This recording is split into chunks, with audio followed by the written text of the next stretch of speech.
Greetings, Black Rose Writing authors. We are now live in our first official Q&A with our Black Rose Writing authors. So very excited. I'll have to wait here till the authors start pouring in, hopefully, and we can begin doing our Q&A. But just to start, I was going to go ahead and pull up just some of our numbers. This is something that we're planning on attempting to do, on a monthly basis, where we can kind of give some updates on our titles and what books are doing well, maybe some strategies, and then also be able to do the Q&A with our authors. So right now on Amazon Kindle, let me pull that up. For the month of March, we are looking at the number one book in terms of Kindle Unlimited pages read is Blown Cover by Mark Hewitt at 15,000 approximately pages read. And then K-Town Confidential, What the Valley Knows, Cilillo's Shadow, and Like Peaches and Pickles are our top pages read. So that's interesting, something we can go over each month. Those are usually generated through ebook marketing campaigns, and just getting KU subscribers. So I think we've got a few authors in. I'm waiting to see if we're going to get any of the chat going. Let's see if it's working here.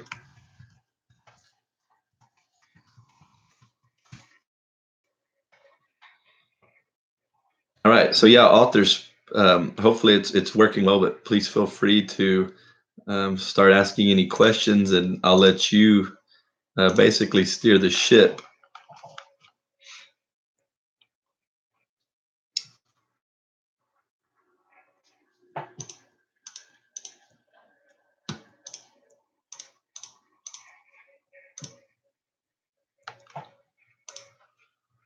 So yeah, Judy asked, and this was in an email, she's not going to make it, but Judy Kelly asked about, speaking at more conferences, giving more presentations. She'd like some help with this.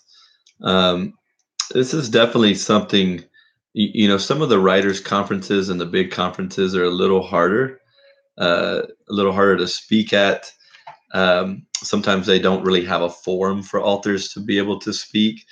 But in terms of, just talking about local chapter, local clubs, things like that, that's something that we'd be happy to help with. But from a personal standpoint, authors, you're going to know what's in your proximity. You might know contact people. So I would reach out to them with just a simple pitch. If you have any key reviews, go ahead and note those, and go from that point in terms of trying to speak, and always ask, if you're able to sign copies afterwards. I know in the past I've spoken at a lot of events where I was able to speak and then kind of set up and sign some books for anyone in the audience who is interested in purchasing a copy. So moving on to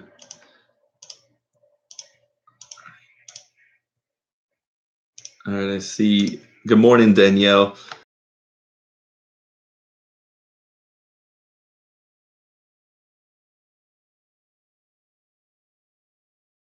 Start getting some questions up on the board.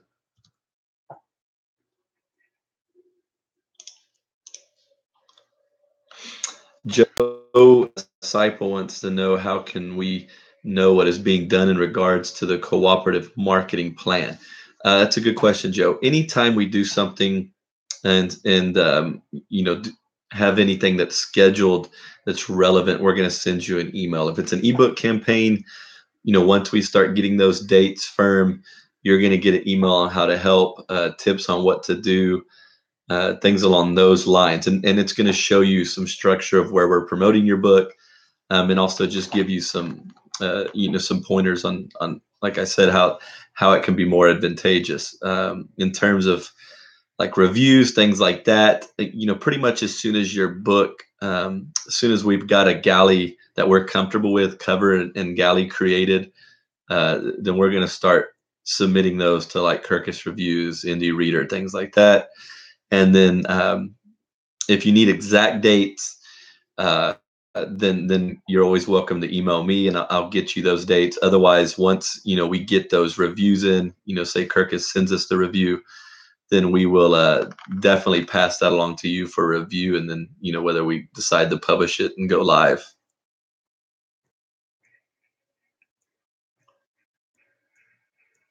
So Lynn Boswell wants to know, Amazon reduced the pricing for authors' copies to the actual cost of production plus shipping. That's for if you're I guess if you're self-publishing on CreateSpace, Lynn.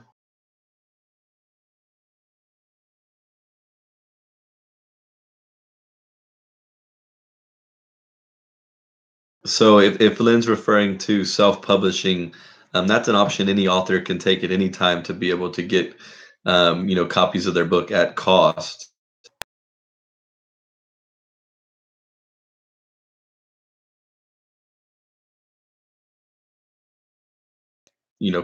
Cost of copies, printing, and just going off those numbers, that would be going the self-publishing route.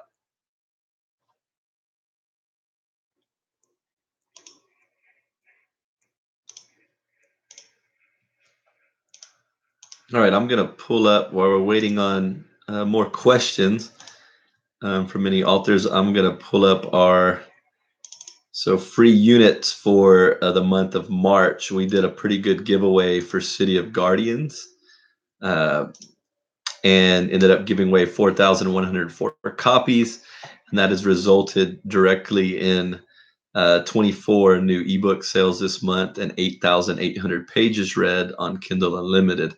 So that was our best free unit giveaway. We did a lot of 99-cent promotions this month, and both are effective. So I'll go into that. 99-cent, like the bargain booksy 99 or $1.99 type book,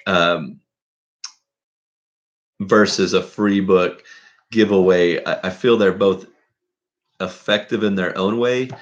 But one of the things about the paid promotion, like a 99-cent, that has a huge advantage of is if you're a reader and you get a book for free, you might just kind of get it free on your Kindle or Nook or whatever and put it on the back burner and not actually ever follow through and read the book or leave a review, which is obviously the goal of that promotion. But if you are paying, even if it's just $1, 99 cents for a book, readers have a higher tendency to follow through and actually read the book, leave a review, and then obviously if they really, really like the book, spread the word. So we've been doing a lot more balanced, trying to, do bargain paid promotions first, and then follow up the second time down the road with a free promotion.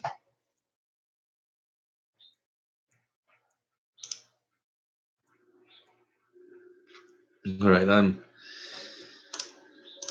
going on to see who is our best print sales on Amazon right now, and our top selling books on Amazon. This is just direct sales for print. Amazon.com are What the Valley Knows by Heather Christie, and The Adventures and Discoveries of a Feminist Bride, and The Practical Handbook of Veterinary Homeopathy. Those are, and then we have two Mickey Mantle books, Mickey Mantle Inside and Outside, and My Name Was Mickey Mantle, are both also selling well on Amazon specifically. So Joe wants to know what was the reason to do a giveaway before a 99-cent deal. It just depends on kind of what we're trying to get to, Joe.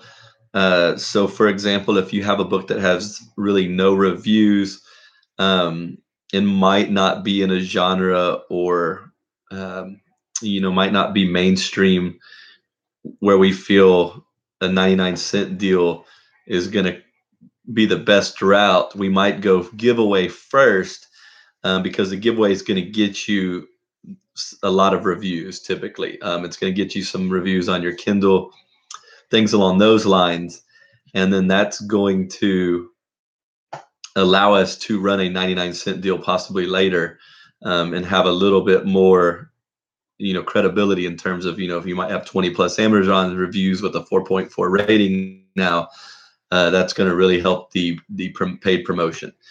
So Danielle Lieber wants to, simple answer for Danielle is asking if we do have 99-cent deals, and the answer is yes.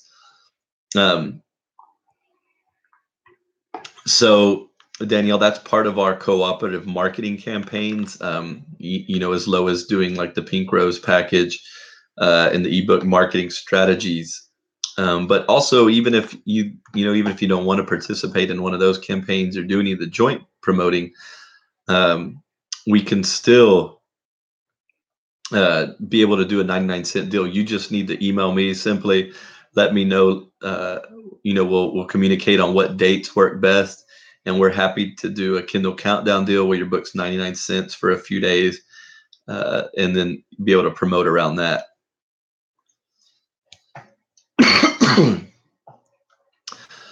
So Patricia Jackson, the editing in, we've covered this quite a few times. We do what we call as a basic edit.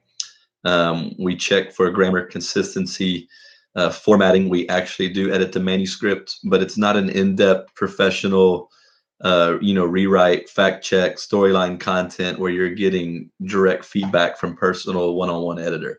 But we do edit our manuscripts. I know our manuscripts, the books that an author sends us, when we get done with them, they're better. Are they perfect?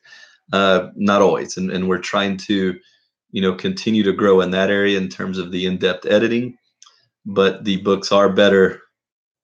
They are better than they were, when they were first submitted. And in terms of, we also provide the editing notes, which is a really strong suggestion-based outline of how you write, which can help you see trends and things in your writing that can, you can use that feedback to enhance your manuscript. Danielle's asking about the video working. She's saying she's just getting the chat. So far, I haven't had anybody say that the video is not working. Danielle, let me put the. Danielle, did you use the live link? The live link should be up and running. From Facebook. Here it is again, if you can see that. So I'll go on to the next question. Patricia, so yeah, on the editing notes, it's a book-to-book basis. If you didn't receive it, it could have been something in the lines of timeliness, the window we had to get to release. It could have been something that we felt the editing notes weren't necessarily something that was going to, the ones that we had for your specific book weren't something that were necessary or something that was going to improve that product. All right, so let's see. We've got all the chat questions answered so far, so I'll wait to see if there's any more. And in the meantime, we're going to move on to Lightning Source.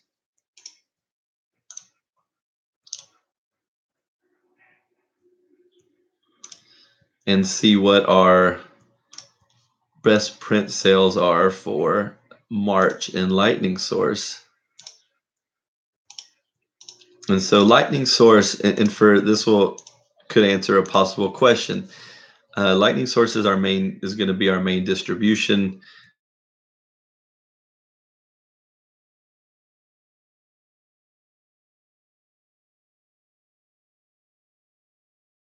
If a Barnes & Noble bookstore orders copies for your book signing, those are just going to come in and get mixed in with any other order that we get through Ingram. It's not broken down for every venue, every outlet.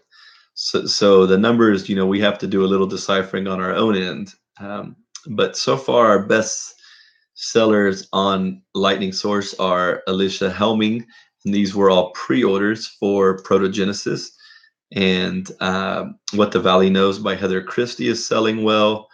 We've had a few orders, looks like, for book signings for C.S. Humble's The Massacre at Yellow Hill, also Kristen Jackson, Keeper of the Watch, and Dan Mayer with The Suffering. Those are our best-selling books currently on Lightning Source. Most of them look like they're book signing related, and so that knocks out those numbers for March.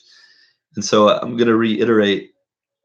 I talked on this at the beginning, but the plan is to be able to go live and do this. We'll try different times where we can accommodate to more authors. But the plan is to do this once a month to be able to go over maybe any distinguished awards, any really cool publicity. And just it's really fun, I think, for authors to be able to hear their books doing well, and for other authors to to know where they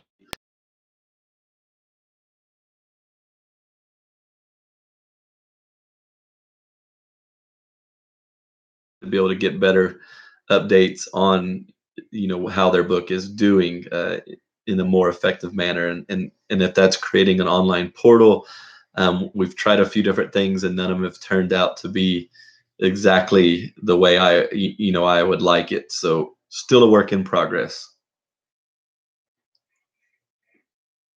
All right, so back to questions. Or we got a comment from Wendy Jensen, wrote me an email and said that she's happy to see me up and kicking. Thank you for doing the video. So thank you, Wendy. That's appreciated.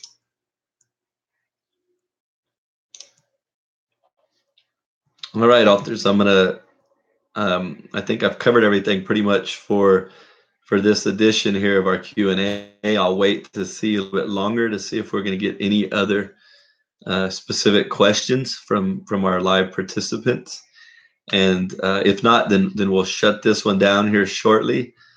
I want to thank you all for being a Black Rose Writing author, and I feel like all of our authors are part of my family, and we'll be doing this again in April. So again, we'll set a new time. You'll have a little more advanced notice of when we're going to be doing it. Black Rose Writing, we have our own narrators, but we only have a few, and they can't create but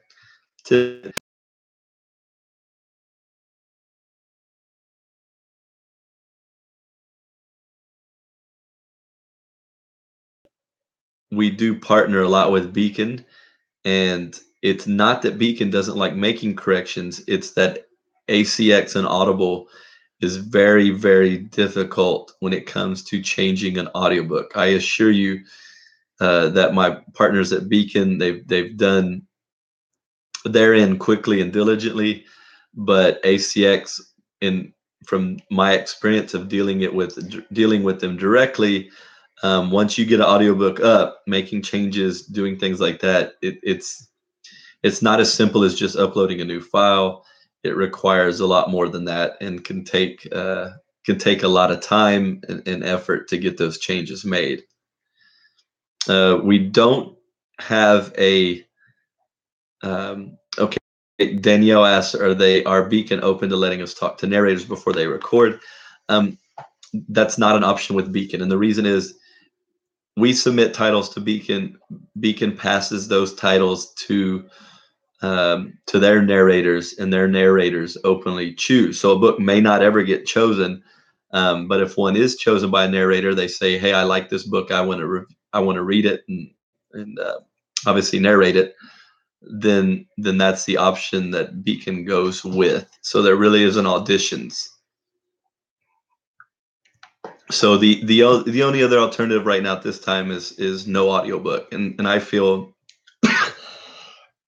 excuse me, I feel an audiobook, for the most part, I've listened to a lot of our Beacon audiobooks, and I feel having them do audiobooks and having those available as audiobooks is still better than no audiobook at all and not having that market to distribute in.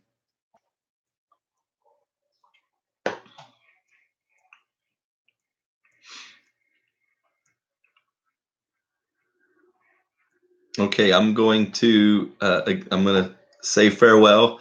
I appreciate all the authors who were here live.